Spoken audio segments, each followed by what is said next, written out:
Be reading The Dear Departed 2.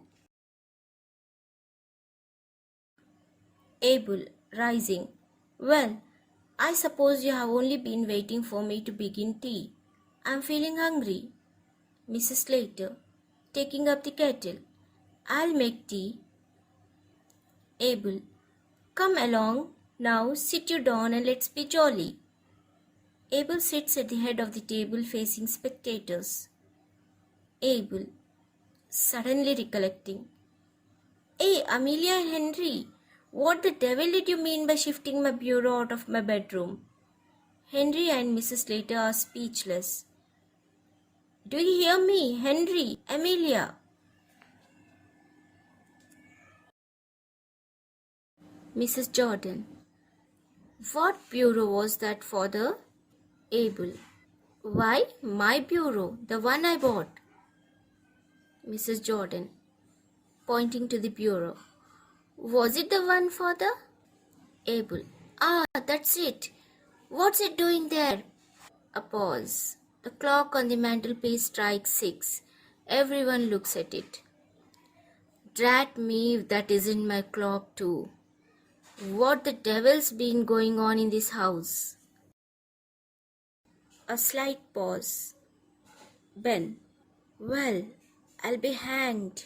Mrs. Jordan, rising. I'll tell you what's been going on in this house, father.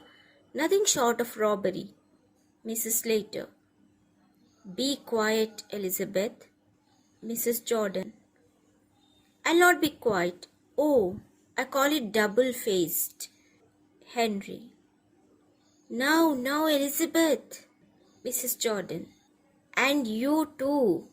Are you such a poor creature that you must do every dirty thing she tells you? Abel, rising, thumping the table. Damn it all. Will someone tell me what's been going on? Mrs. Jordan. Yes, I will. I'll not see you robbed. Abel.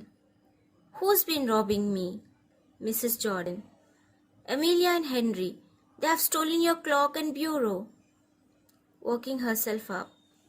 They sneaked into your room like thieves in the night and stole them after you were dead. Henry and Mrs. Slater. Hush! Quiet, Elizabeth. Mrs. Jordan. I'll not be stopped. After you were dead, I say. Abel. After who was dead? Mrs. Jordan. You. Abel. But I am not dead. Mrs. Jordan. No, but they thought you were. A pause. Abel gazes round at them. Abel. Oh, that's why you're all in black today. You thought I was dead. He chuckles. That was a big mistake. He sits and resumes his tea. Mrs. Slater. Sobbing. Father. Abel. It didn't take you long to start dividing my things between you. I'll tell you what I'm going to do. Since your mother died, I have lived part of the time with you, Amelia, and part with you, Lizzie. Well, I shall make a new will, leaving all my bits of things to whoever I am living with when I die. How does that strike you? Mrs. Jordan. You know, father, it's quite time you came to live with us again. We would make you very comfortable. Mrs. Slater. No, he's not been with us as long as he was with you. Mrs. Jordan. I may be wrong, but I don't think father will fancy living on with you after what's happened today. Ben. It means to me that neither of you has any cause to feel proud about the way you have treated me. Mrs. Slater. If I have done anything wrong, I'm sure I'm sorry for it. Mrs. Jordan. And I can't say more than that too. Abel. It's a bit late to say it now. Neither of you care to put up with me. Mrs. Slater and Mrs. Jordan. No, father.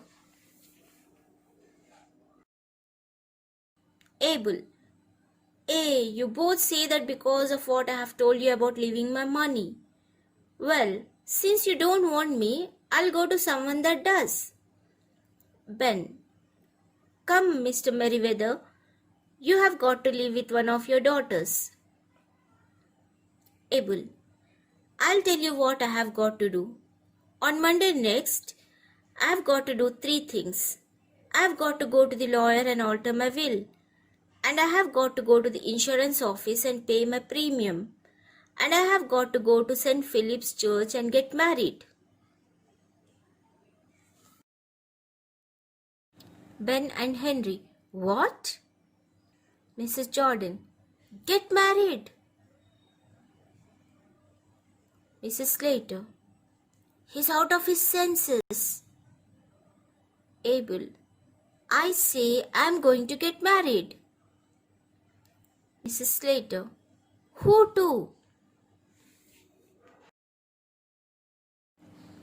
Abel, to Mrs. John Shorrocks, who keeps the Ringo bells. We have had it fixed up a good while now, but I was keeping it for a pleasant surprise. I felt I was a bit of burden to you, so I found someone who would think it a pleasure to look after me. We shall be very glad to see you at the ceremony. Till Monday, then 12 o'clock at St. Philip's Church. It's a good thing you brought that bureau downstairs, Amelia. It will be handier to carry it across to the Ringo bells on Monday. He goes out. The curtain falls. This is the end of the story The Dear Departed, written by William Stanley Houghton.